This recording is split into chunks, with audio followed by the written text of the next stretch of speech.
personaje que también ha robado más de un corazón y que muchos la citan, que en principio aparece como una mujer sumisa, ahí a espaldas de Oliveira, que llora porque mientras debatían los hombres ella se sentía un poco aparte, sentía que no podía entrar en discusiones porque ella se sentía por ahí que no tenía la intelectualidad, que no sabemos si los otros la tenían, pero que sí se jactaban de ser intelectuales, y en esas charlas ella se sentía que quedaba fuera, tenía un hijo, bebé Rocamadour, pero que termina sorprendiendo la maga porque, y ahí viene el jaque mate que hace Cortázar con su personaje, que ella termina dejándolo a Oliveira y quien termina llorando es él y ella, que en una libertad absoluta también que tenía, huía. Así que más o menos presentamos a tres mujeres que hacen de su vida lo que quieren y que los hombres después estamos llorando a un costado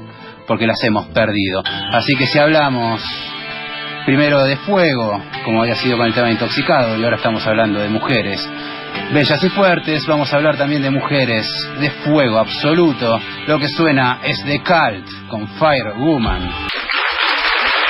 Oh.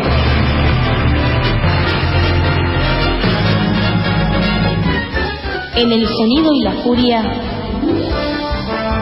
te presentamos el libro de la semana.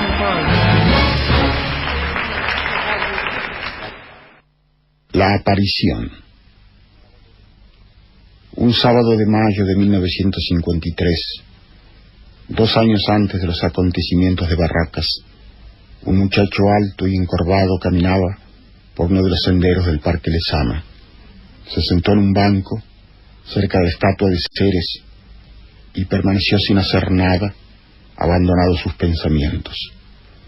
Como un bote a la deriva en un gran lago aparentemente tranquilo, pero agitado por corrientes profundas, pensó Bruno, cuando después de la muerte de Alejandra, Martín le contó, confusa y fragmentariamente, algunos de los episodios vinculados a aquella relación. Y así arranca Sobre Héroes y Tumbas, previo a modo preliminar al comienzo de la novela. Sabemos ya por un fragmento del diario La Razón de Buenos Aires, con la fecha 28 de junio de 1955, que Alejandra había matado a su padre Fernando de 4 disparos y que luego había prendido fuego a la mansión en que vivían, yéndose ella también.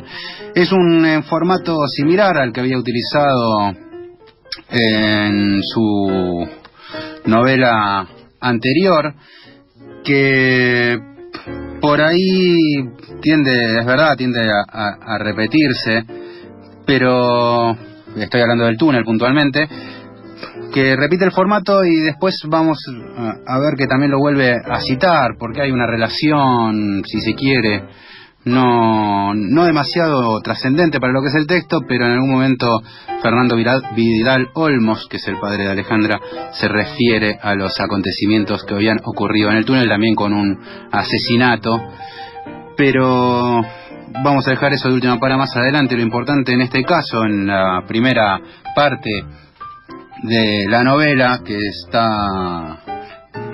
llamada El dragón y la princesa, y que se basa en la relación que hay entre Martín, que es este muchacho que se sentaba en el Parque Lezama, y Alejandra, de la cual estuvimos hablando bastante, que es una relación, obviamente, que siendo sábado no va a ser una relación fácil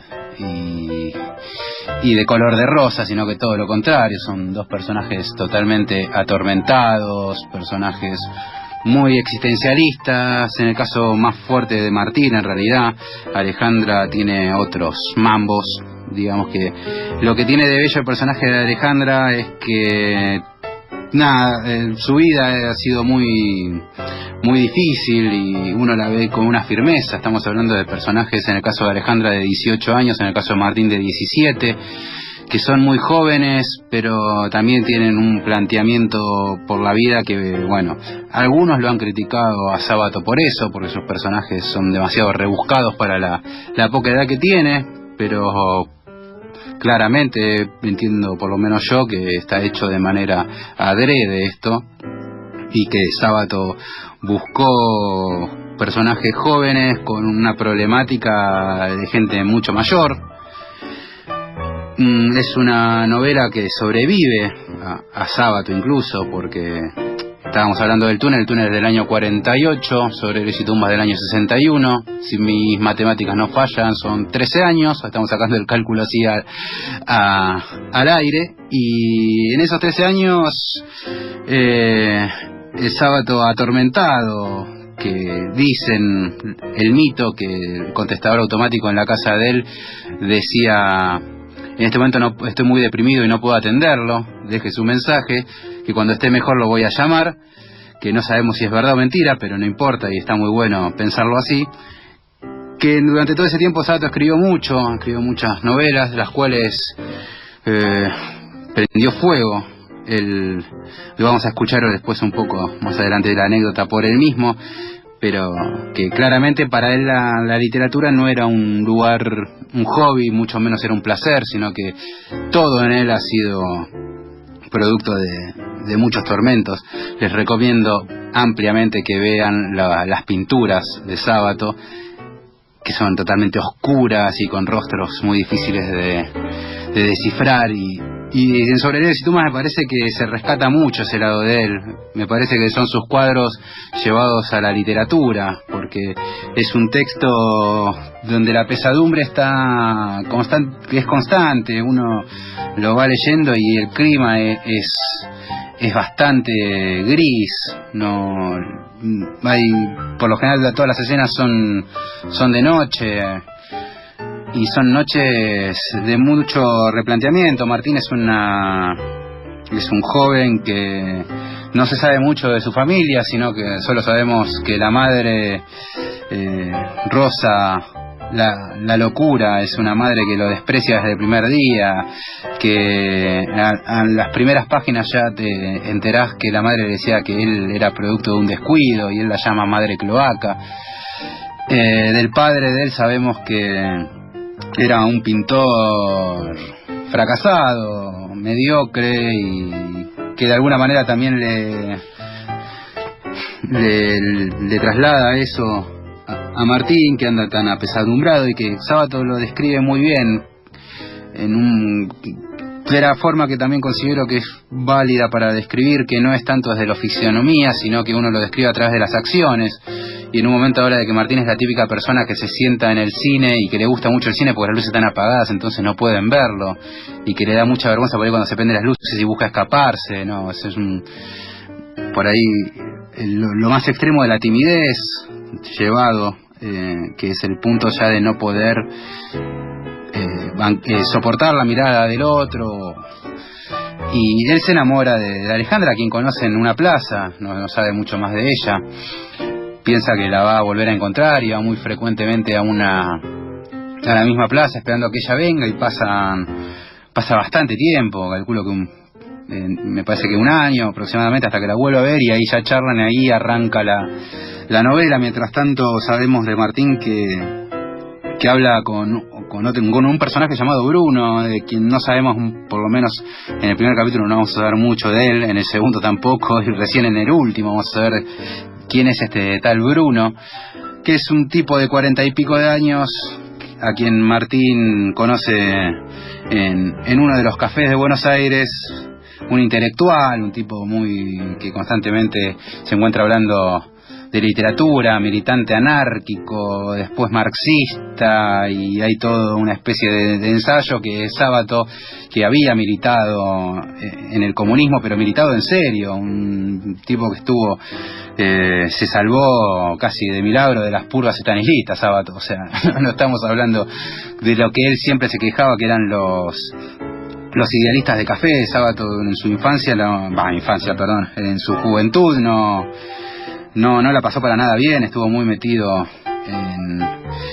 en todo lo que había sido el comienzo de lo que se empezaba a gestar con el comunismo, cuando todavía era bastante alentador el panorama en base a lo que iba a venir, y bueno, después no terminó siendo tan así. pero Sábato un poco canaliza todas sus vivencias por medio de sus personajes en esta novela también, y además algo también que vale la pena rescatar es que Sábato en aquellos años en Europa es cuando él rompe con su tradición de físico. Él era doctor en física y de los más importantes también acá de nuestro país. De hecho se codió con Hussein, que fue después premio Nobel de física, y que le retiró el saludo porque Sábato abandona el mundo de la certeza absoluta que son los números y pasa al otro mundo que conoce estando en Europa, que es el surrealismo. Y claro, después vamos a hablar también un poco de surrealismo cuando nos metamos de lleno en lo que es el informe sobre ciegos. Mientras tanto, vamos a escuchar, antes de sumergirnos en lo más podrido de las cloacas, cuando entremos a hablar del informe sobre ciegos, antes vamos a relajarnos y a escuchar la hermosa voz de Etta James con I Rather Be Blind. Podés hacer cualquier cosa con un lector. Menos aburrirlo. En el sonido y la furia aplicamos lo mismo para nuestros oyentes.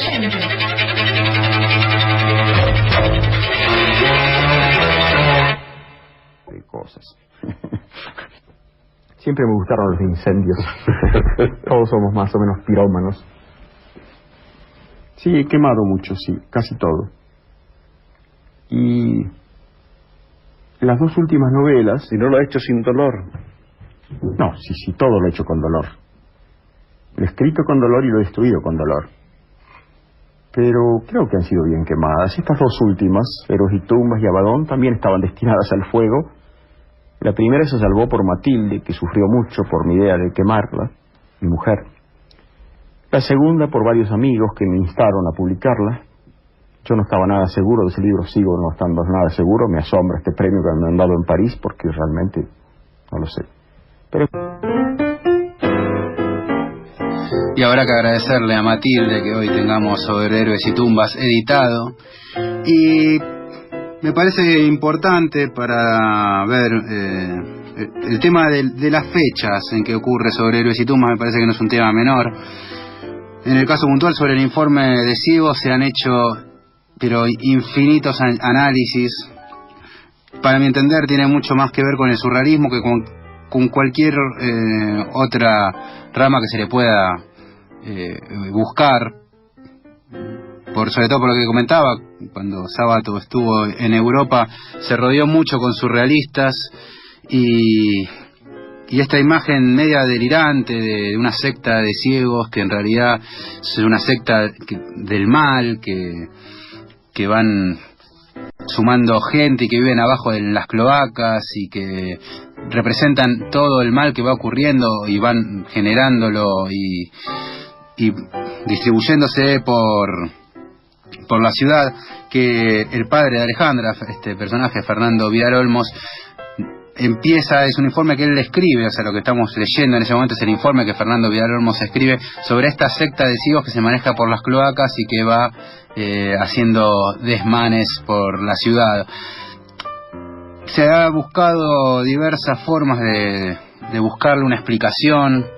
Algunos lo atribuyen a que es un tema personal con Borges, porque todos sabemos que Borges ya por aquel entonces era ciego, que además, pero llegado el caso, el tema de la ceguera ya parecía como un tópico de Sábato en el túnel.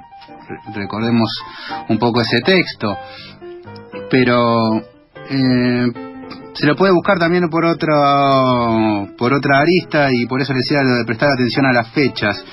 El hecho, la noticia con la que arranca la novela ocurre el 28 de junio de 1955, año en que derrocan a Perón. Así que vamos a escuchar un poco a Sábato explicar de qué va el informe sobre ciegos, y habla puntualmente de Borges y de Perón. No, el problema de los ciegos, que ha sido, en fin, se le ha hecho muchas exégesis freudianas, junguianas, etcétera, No, los ciegos son una metáfora acá de las fuerzas del mal. No, por favor, sería demasiado minúscula la obra en ese caso, ¿no? Aparte de que yo por Borges, aunque estamos en las antípodas políticamente, tengo profundo respeto literario. Él ha sido nuestro maestro de lenguaje, es decir, posterior, la de Cortázar y yo mismo, es, desde el punto de vista lingüístico e instrumental, ha sido Borges. No, qué esperanza. Es falso, de toda falsedad, y cualquiera persona que lea ese libro con profundidad se va a dar cuenta que eso es un disparate, ¿no? Sí. Yo estoy enfrentado con Borges sin necesidad de este libro, ¿no? Con Borges hemos estado enfrentados siempre sobre el problema del peronismo, por ejemplo. Borges decía enemigo del peronismo, pero por motivos diversos a los míos. Borges y su madre, que era una mujer de gran talento, eran enemigos del peronismo porque creían que el peronismo era una forma del comunismo. Yo era enemigo del peronismo porque nunca me gustaron los gobiernos absolutistas y tiránicos. En cambio, aplaudí y me pareció positivo la justicia social. Y creo que Borges no aplaude esa clase. Y ahí teníamos el principal problema, ¿no? Como los dos eran antiperonistas, pero por motivos totalmente opuestos. Sobre el informe de ciegos hay un ensayo también circulando que da vueltas, que habla sobre una satirización que hace Sábato sobre Perón como la figura maléfica que venía desde las cloacas y sacaba a la luz a un montón de gente que hasta ese momento la ciudad más pacata no había visto. Entonces eran estas personas que emergían de las cloacas y que de golpe empezaban a pulular por la ciudad. Puede ser, la verdad es que por lo menos Sábato, y debemos creerle, no fue por ese lado. Otro tema también que hablábamos, el túnel del año 48, sobre los Tumbas del año 61. Durante todo ese periodo sucedió el auge del gobierno de Perón y después lo que fue la revolución libertadora con fusilamientos y demás, que fue, en principio, para los antiperonistas habían dicho, bueno, se terminó, pero lo que vino, en el caso de Sábato incluso, lo terminó dejando mucho más apesadumbrado por, obviamente, todo lo que había ocurrido. Así que, bueno, de hecho en el año 56 Sábato publicaba El otro rostro del peronismo, donde se despachaba con todas críticas a lo que había sido los años de Perón, y después iba a hacer otros ensayos como Hombres sin granajes, Ocurrió por entonces, El escritor y sus fantasmas. Digamos que en realidad lo que había él prendido fuego era todos los intentos de ficción, porque, bueno, él consideraba que no estaban a la altura. Bueno, como escuchamos al principio, por suerte estuvo Matilde ahí para frenarlo en su intento de pirómano. Para seguir hablando un poco sobre el informe sobre ciego, vamos a hablar también de este personaje, ¿no? Fernando Vidal Olmos, que vamos conociendo un poco de la historia de él y por qué también aparece el general Lavalle y también está tan presente Rosas en esta novela. La tradición, la familia Vidal Olmos era una familia aristocrática, que nosotros lo que estamos viendo en este momento es cómo se va cayendo toda esa familia, ¿no? Que si querés se puede decir que es un guiño a William Faulkner, que también en sus novelas siempre habla de familias aristocráticas que empiezan a venirse a menos. Es lo que ocurre aquí con los Vidal Olmos, que es una familia de tradición, que en los años de Rosas habían sido férreos opositores, unitarios ellos, y bueno, había habido familiares que habían sido perseguidos y asesinados por la Mazorca, aquella fuerza de choque que tenía el gobierno de Rosas. Y durante el texto, que se lo narra de una manera fenomenal, Sábato, lo que es el exilio de Lavalle y la muerte en su larga marcha huyendo ya tras su derrota, en el cual hay familiares de los Vidal Olmos que fueron testigos y partícipes de aquella época, así que viene todo un legado de tradición. Y Fernando Vidal Olmos sabemos que nace en el mismo año que Sábato, 1911, vaya uno a saber si fue a propósito o si dio así, no lo sabremos. Y este personaje había militado en partidos anarquistas, había durante el informe sobre ciegos, donde se da una especie de informe y autobiografía que él va escribiendo sobre sí mismo. Sabemos que perseguido ya por los ciegos que se dan cuenta que él los está siguiendo, que él está ahí investigando, él empieza también a sentirse perseguido y se exilia primero se va a París y allí también da con una actriz, artista ciega también, que tiene un marido postrado en una cama y que se acuesta con otros hombres, una cosa que ya uno dice, ¿por qué tan retorcido se está poniendo esto? Y bueno, Vidal Olmos ahí se da cuenta que lo están persiguiendo, él ya arranca el informe diciendo que lo van a matar, y en toda esta paranoia que realmente resulta también leerlo muy grato, porque se dan viajes por todos lados, va desde París, escapa, termina dando vueltas por Argel, por diversos países, continentes, hasta que termina volviendo y se reencuentra con sus compañeros también que habían sido militantes anarquistas, muy vinculados también con la Guerra Civil Española, pero lo importante es Georgina, que esta prima hermana que tiene Fernando Vidal Olmos es la madre de Alejandra, y ahí ya aparece otro guiño a William Faulkner, que es el incesto. Y lo que sucede es que Fernando, en algún momento ya avanzada, creo que ocurre en la tercera parte ya de Sobre Héroes y Tumbas, en un momento Martín se pone muy celoso porque se encuentra a Alejandra charlando con un señor en un bar y nota una relación muy cercana entre ambos, y ese señor no es otro que Fernando Vidal Olmos, de quien Alejandra previamente en algún encuentro en su casa con Martín fue citado el nombre de Fernando, y Alejandra entró en un estado como de incomodidad o de shock, y lo que sucede es que aquí vuelve a aparecer el guiño a Faulkner, y tenían una relación incestuosa Fernando con su hija Alejandra, y por eso de alguna manera también explica que ella lo mate a él. No te estamos spoileando todo igual, porque la novela va a seguir, pero es importante entender este personaje tan retorcido que construye Sábato de una manera que, si te resulta por ahí ya chocante cuando te lo estoy contando, cuando lo vas leyendo hay momentos que decís, por favor, Sábato, mira lo que estás haciendo. Pero bueno, no es un texto fácil, porque hay personajes nefastos y malvados como Fernando Vidal Olmos, y qué mejor resumirlo y con esta canción de los Cadillacs. Y claro, porque cuando hablamos de Fernando Vidal Olmos estamos hablando de un mal bicho. Y vamos dándole un cierre ya al libro de la semana.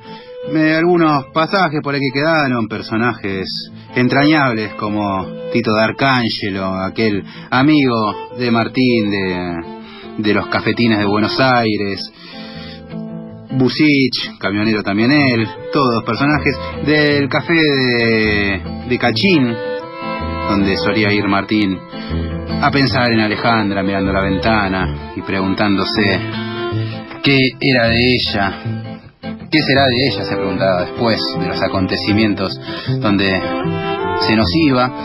Y algo también como para darle también un cierre, habíamos hablado un poco de la familia de ella y de cómo la locura era algo que estaba muy presente y casi una condena de la familia Vidal Olmos, porque es quizás lo que lo convierte también a este texto en existencialista, ¿no?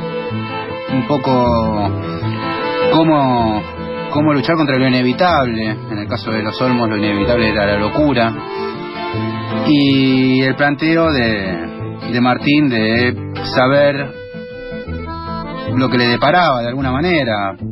Sabía de entrada que Alejandra ya le decía que se alejara, que no insistiera en ella, que había cosas que ella no le podía contar, y bueno, de eso estuvimos charlando un poco hoy.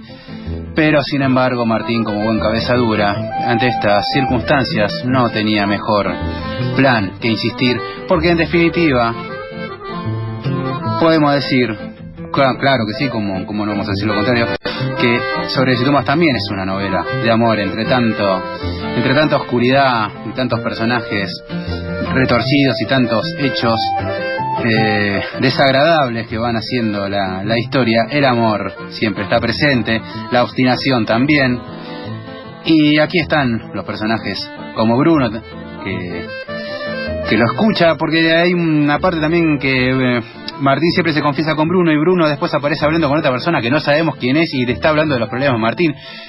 Pienso yo que quizás ese otro sea Sábato, y es otro juego que está haciendo en su novela.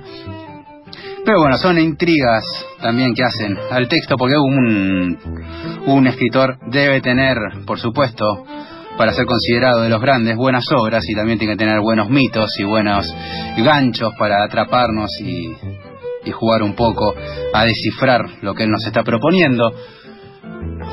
Así que vamos a ir cerrando la noche de hoy. Stop.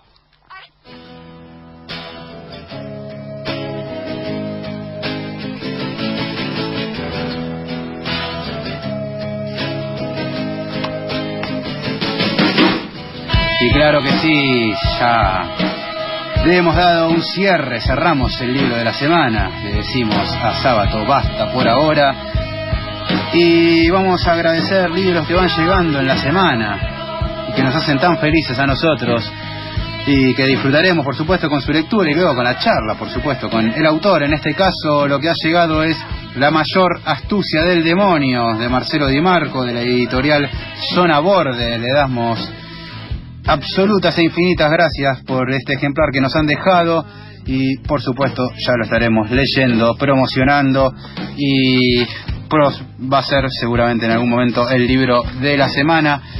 Por lo pronto vamos a despedirnos en el programa de hoy, avisándoles por supuesto que el domingo que viene ya estará el equipo completo.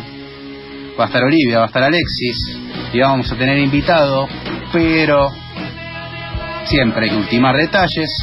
Seguramente lo estaremos confirmando, así que síganos en el Facebook, que es El Sonido y la Furia, o por Twitter, que es al revés, Furia y Sonido. Se van informando durante la semana, además de informarse, que siempre estamos subiendo ahí noticias relacionadas con esto que tanto nos gusta, que son las letras. Para despedirnos ya definitivamente, nos vamos a ir con El Señor de las Tinieblas, y como espera Martín Alejandra, nos vamos a ir con Marilyn Manson, Into the Fire, que nos dice que cuando querramos arrojarnos al vacío no tenemos que preocuparnos para nada, porque Él estará 2 latidos por delante en el corazón del infierno para atajarnos. Muy buenas noches, esto ha sido El Sonido y la Furia. Nos oímos el domingo que viene a las 11 de la noche.